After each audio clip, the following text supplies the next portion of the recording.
This original WSRE presentation is made possible by viewers like you. Thank you.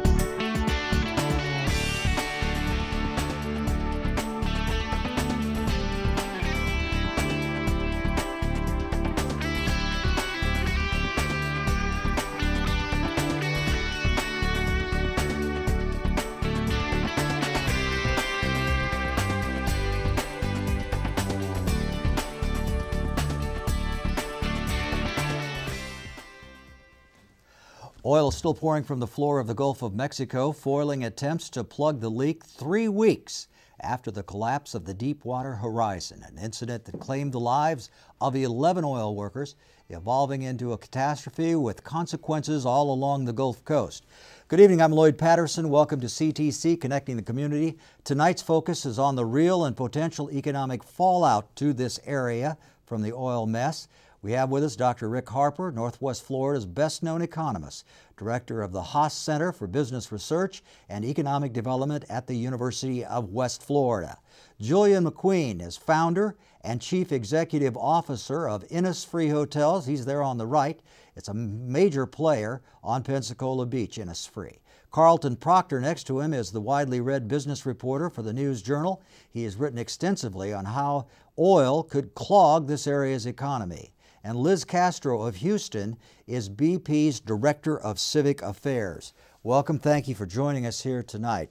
Liz, let me start with you. Are you surprised that 3 weeks afterwards we're still seeing oil coming out of the floor of the Gulf?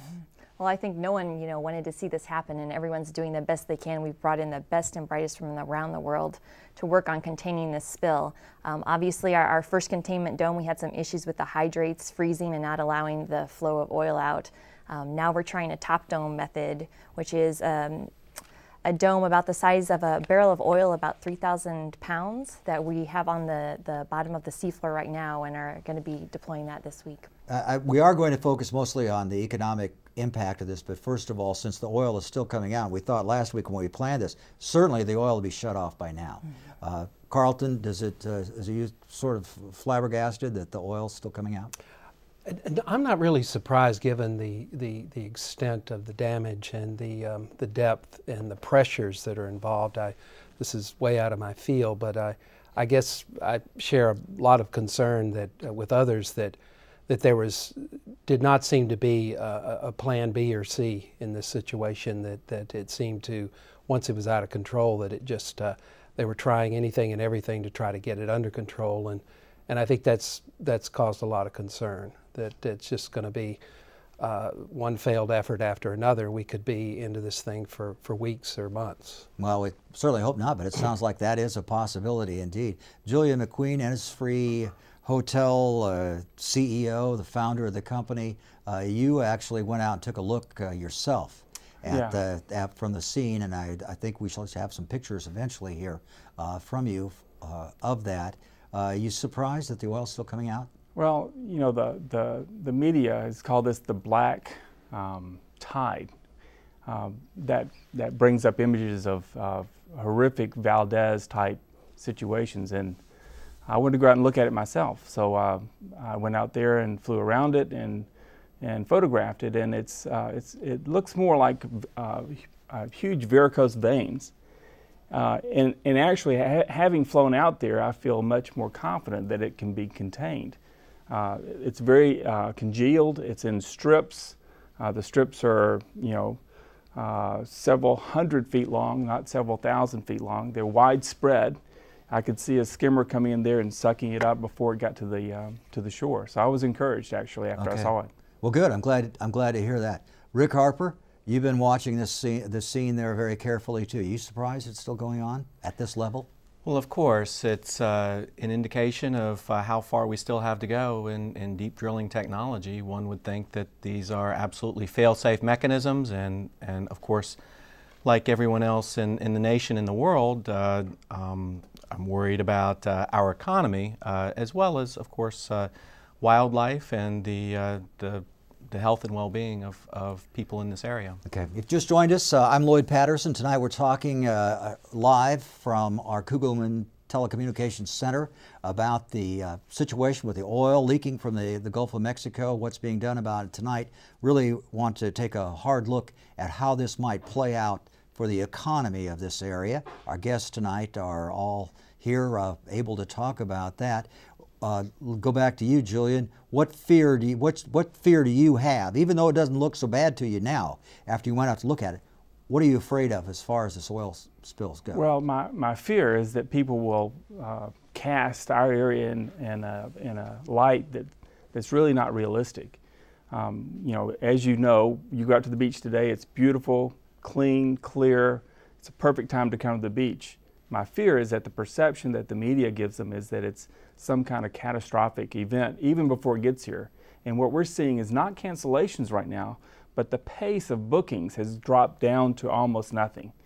So that pace is going to start hitting us, a week out, 2 weeks out. People in our industry, in the hotel side, can cancel at the last minute.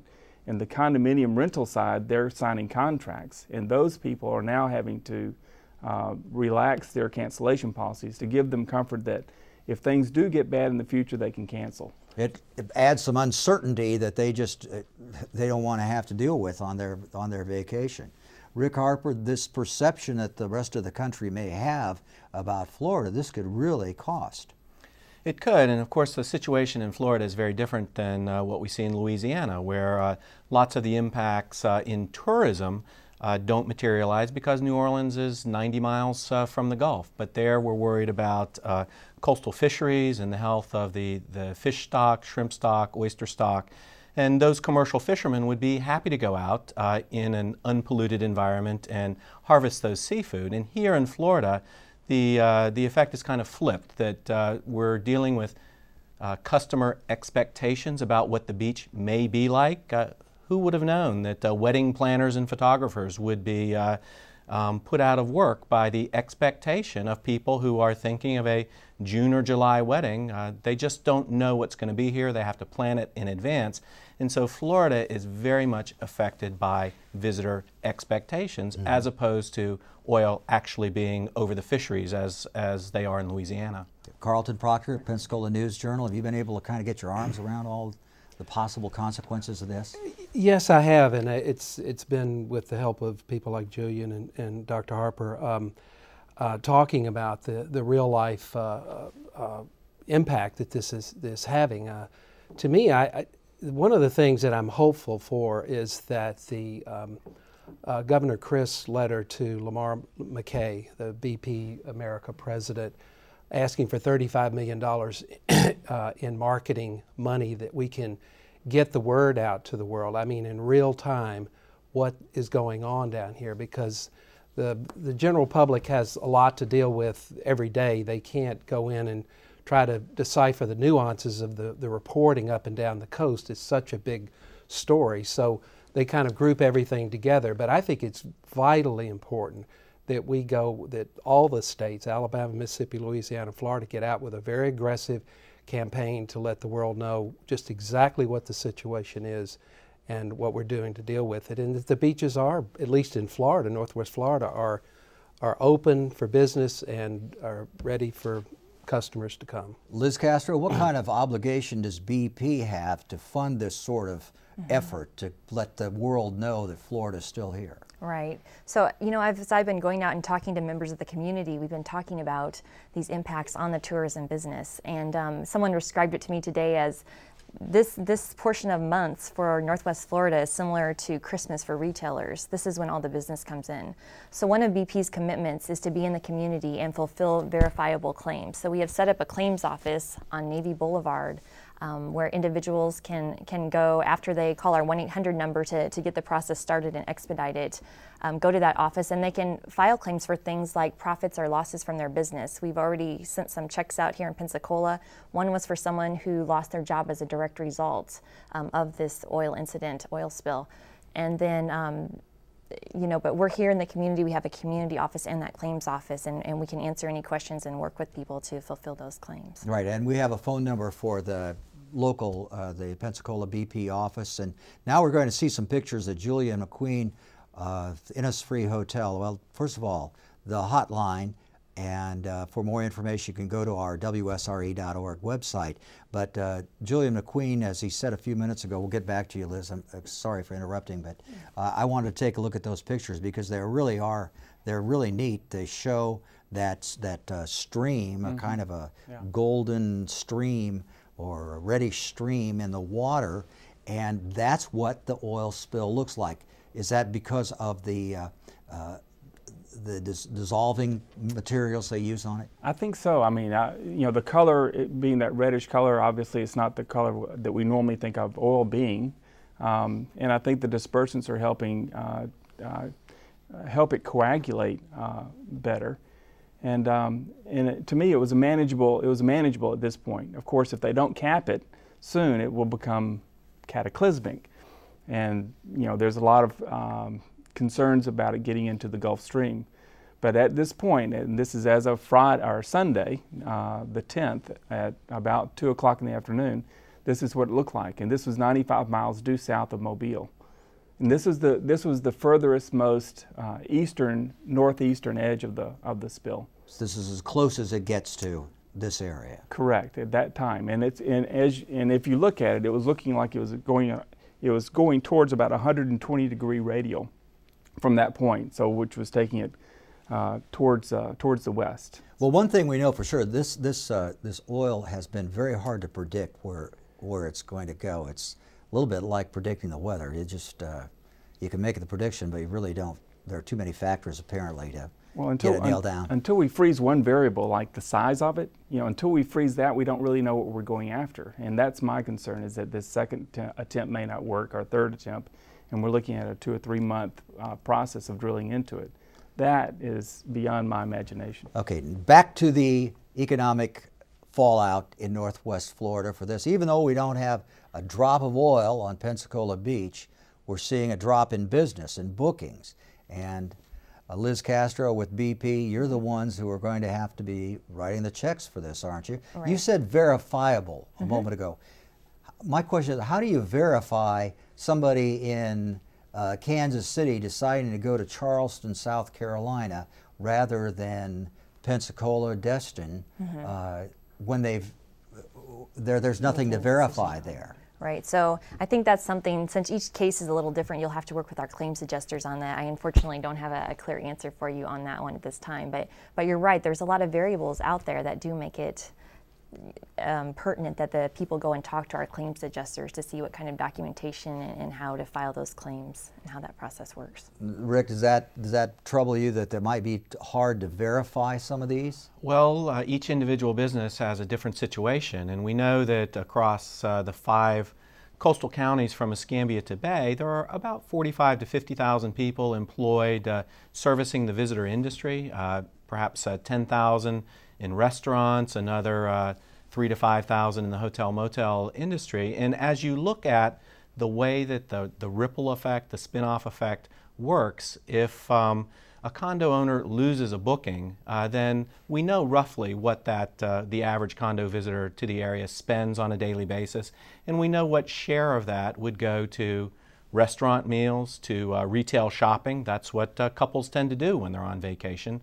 And so we do have an idea of the aggregate effects spread out through the economy based on the changes in visitation at hotels and condos. What's hard to know with precision is how any individual hotel or any individual restaurant was affected, and that's why people are asked to bring their tax records showing how they did in February, March, and April, or in years gone, in past years. But we have the additional complication that we're in the middle of the recession. 2010 was meant to be the year in which we pulled out of the recession and bookings grew strongly. And then, of course, before that, we had Hurricane Ivan. So there's a lot of noise in the data, but yes, it's possible to figure it out. Carlton Proctor. Well, you know, I'm saying this hoping that we don't have oil on our beaches here.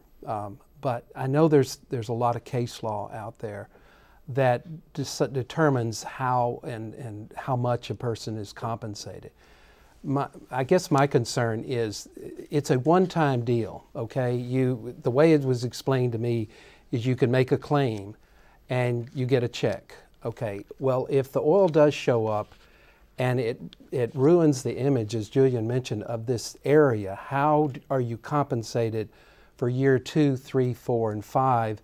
Because people are not coming back here because they say, oh, the oil's in the seafood, the oil's in the sand, I don't want my 4-year-old walking on tar balls, things like that. So I think that's the big concern for me going forward for our economy as we try to struggle out of this recession. And as Rick mentioned, we're just getting to the point. Everybody was prepared for a really kind of a home run year in the tourism industry here after going through the hurricanes and the recession. So for this to come along at this time is a real blow. Home run year. It looks like might be lucky to get a single out of this year.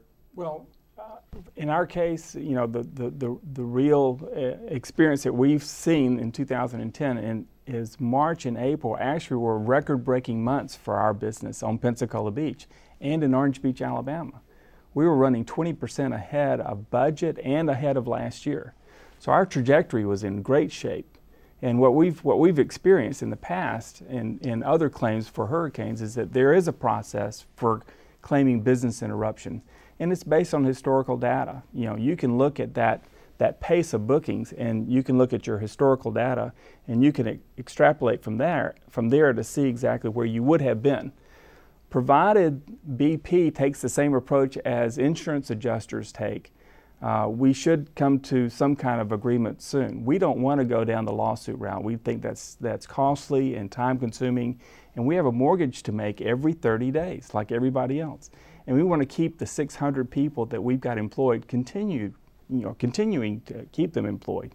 I'm worried about the people that are depending on me to make good decisions, and this is impacting our livelihood in the greatest way, all the way down to the dishwasher that's relying on the hotel to make good business decisions. All right, it's not just fat cats, you might say. It's the waiters. It's the people picking up the dishes and working in the stock rooms. It's a lot of little people could be hurt pretty badly by this, couldn't they, Liz? Exactly. It's not just big business, it's people's lives, their communities, and their families. And that's one of the reasons we've come into the community to try and help minimize that impact as much as is possible. Okay, we invited people to email questions in for our panel tonight, and I'll go to a fellow from Destin who said he manages a resort condo property.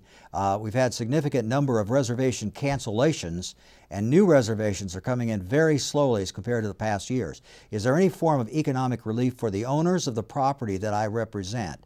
Also, is there any relief for the property management company that I oversee?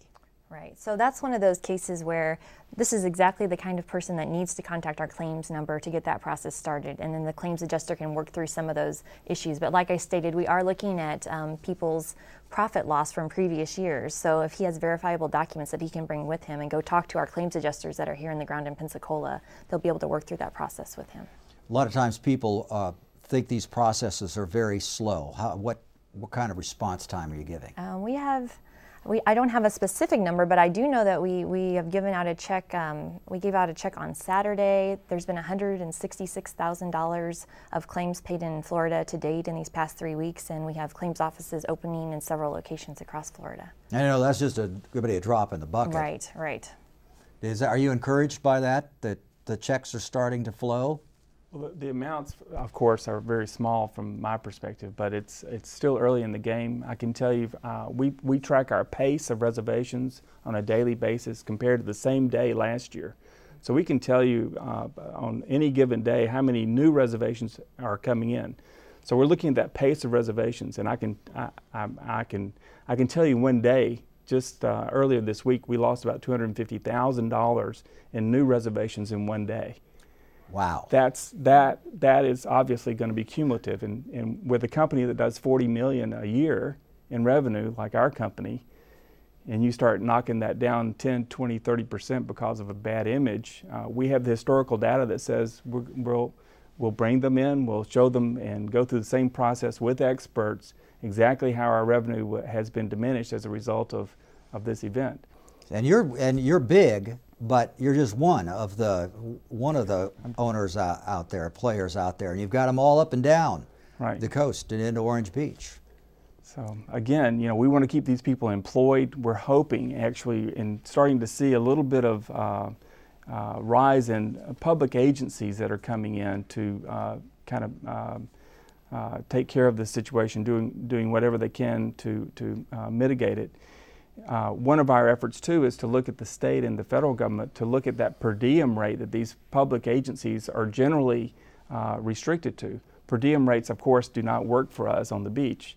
And to the degree that they can actually take that rate and bump it up a bit, then it's going to mitigate that claim to BP. So we're hoping to have some results there. Okay, does it surprise you that Julian MacQueen can be losing $250,000 in one day, Rick Harper? No, it doesn't. Hotels are particularly hard hit because he has to keep all the staff on board.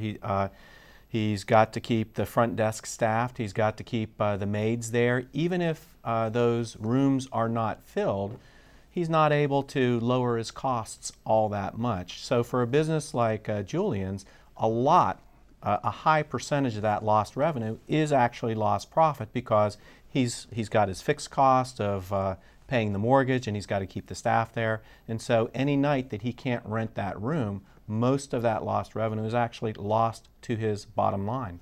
Carlton Proctor, I imagine if you went up and down the shore, you'd have a story similar to Julian MacQueen's just at every place you stop, wouldn't you? Every single person. In fact, I was talking to a hotel owner the other day, and she said she got a call from Walmart, and they said they were cutting. She wanted the person at Walmart wanted to know how many people would cancel reservations because they were starting to cut back on their inventory at the Gulf Breeze Walmart. So I mean, the pervasiveness of this is really difficult to gauge at this time. I mean, I think it's still spreading, and as it does, it just scoops up everybody from Julian MacQueen down to the guy renting beach chairs on the beach. So it's just, I will be interested to see if this legislation passes that raises BP's liability to $10 billion from the $75 million that it currently is now under federal But it couldn't statute. do that retroactively, could it? Well, I don't know. Senator Nelson was here about 10 days ago, and he seemed to think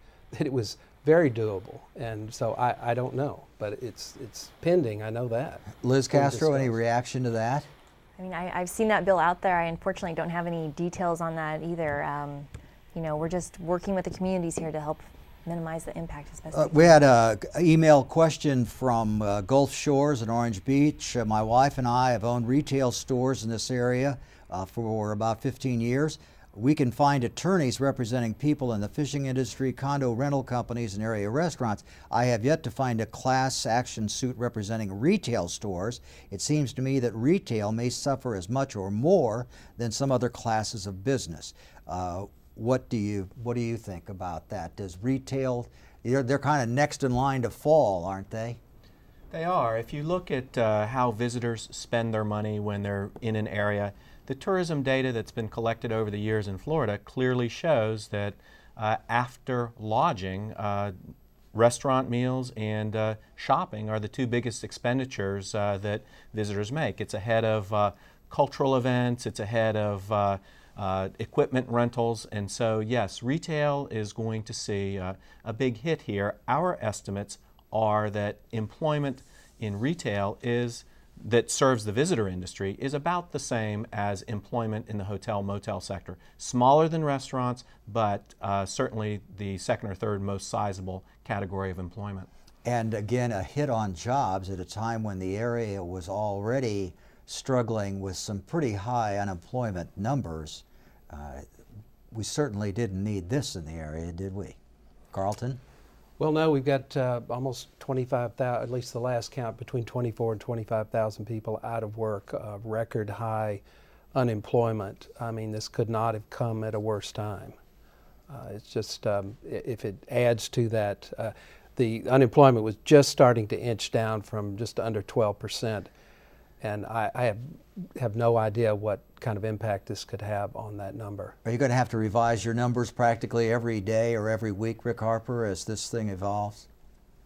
Well, The spirit of that remark is absolutely correct, that we don't know yet what the final impact on tourism will be, which is for Florida where the major impacts are going to be. It's as if there were a hurricane offshore. It hasn't landed yet, but the expectation of what might happen is disrupting people's travel plans, and because one tourist's spending is another Northwest Floridian's income, that creates this ripple effect that spreads across air transport, retail, restaurants, and hotels. So the effect is very broad. Tourism is about 10% of the Northwest Florida economy, more in Walton County and Bay County, a little bit less, say, in Santa Rosa. But it's a sizable industry. It's right up there with healthcare, just below the military. So to the extent that tourism spending drops, it's going to be felt throughout the economy. This is really an odd situation that Florida's in, isn't it? We may never see a drop of oil on a beach in Florida. And there may be no fish affected that would be, that people would go out and search for from our docks here. And yet, this is going to end up costing a fortune. That's correct. You know, when talking to Rick and to other study companies that like the Haas Center, you know, the second and third dollar spent, you know, if we're doing $40 million a year and you take that second dollar and third dollar and trickle it all the way down, that's just one hotel company. You know, what we're trying to do is focus on the positive. You know, we're trying to point out that, you know, out of all the people that come to the beach, only 20% of them actually go in the water. They usually sit around the pool. It's like the exercise room. They want to know it's there, but they rarely use it. Right. We want to make sure that people know that this is a great area to come to experience the sunsets, to experience the ambiance. And if you don't get a chance to go in the water this year, then, you know, everything else is there. 80% of your experience is still available for you. And that word needs to get out to the rest of the country. We are down to our last moments here. Liz Castro, what hope can you offer people that are concerned about this? All right, let me say, I agree. Your beaches here are beautiful. I used to live in Florida and I ran on the beaches here every day, and that's one of the things I miss the most. We do have some programs that we're trying, that we're implementing along with our claims program. One is our Vessels of Opportunity program. We currently have about 200 charter boat captains that are activated that we're employing in Florida. We've also employed about 1,100 Floridians to help with the Deepwater incident here. So, you know, my number one message for people would be call our claims line, get that process started, and let's start, you know, talk to the adjusters and get the paperwork going. Okay, we'll put that number up on the screen, and again, you can get to us through WSRE.org and connect with all of our various websites that are playing a role in bringing you information about the Deepwater Horizon incident. Carlton Proctor, you think that you're hopeful as you look ahead here, or are you discouraged? You know, I'm hopeful that they will figure out how to stop this soon. I mean, this is becoming so costly to BP. I hope they're able to cover their commitment here. I'd just like to make one more pitch for. I think once we do get the thing capped, to have some money to be able to get out. Okay, thank you very much. To the world. Julian MacQueen, thank you very much. Dr. Rick Harper, nice to have you here. Liz Castro from BP, and of course Carlton Proctor. Thank you for watching tonight.